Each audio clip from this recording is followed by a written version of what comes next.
Corona के बढ़ते मामलों के बीच मिनी लॉकडाउन की सुगबुगाहट।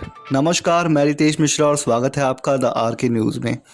देश भर के कई राज्यों में कोरोना संक्रमित का आंकड़ा तेजी से बढ़ता जा रहा है।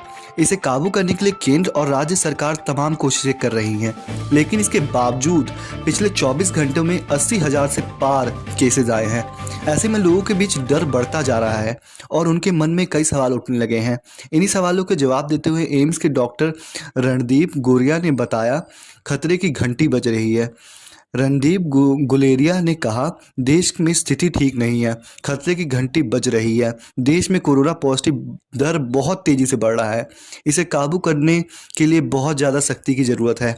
वैक्सीन आने के बाद लोग कोरोना को भूलने लगे हैं, लेकिन असल में कोरोना कहीं गया ही नहीं था। यही कारण है कि जैसे जैसे लोग मास्क लगाना बंद कर रहे हैं, पार्टी में जाना शुरू किया है, वैसे वैसे कोरोना में बढ़ोतरी होने लगी है। इस महामारी से बचना है तो प्रत्येक व्यक्ति को अपनी जिम्मेदारी समझनी होगी। मास्क लगाना होगा, भीड़ से बचना होगा। अगर कोरोना से बचना है तो हमें ट्रिपल टी फॉर्मूले पर काम करना होगा। अब आप सोच रहे होंगे कि ट्रिपल टी फॉर्मूला क्या है, हम बताते हैं आपको।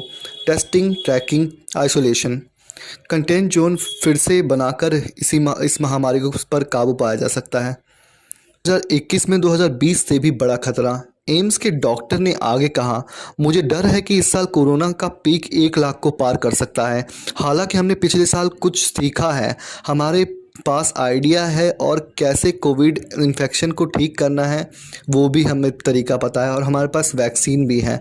लेकिन जिस तेज़ी से संक्रमितों का आंकड़ा बढ़ रहा है, ये कहना गलत नहीं होगा कि कोरोना पिछले साल के पीक रिकॉर्ड को इस साल तोड़ देगा। वहीं जैसे जैसे कोरोना के केस बढ़ेंगे, अस्पतालों में भी दबाव बढ़ेगा।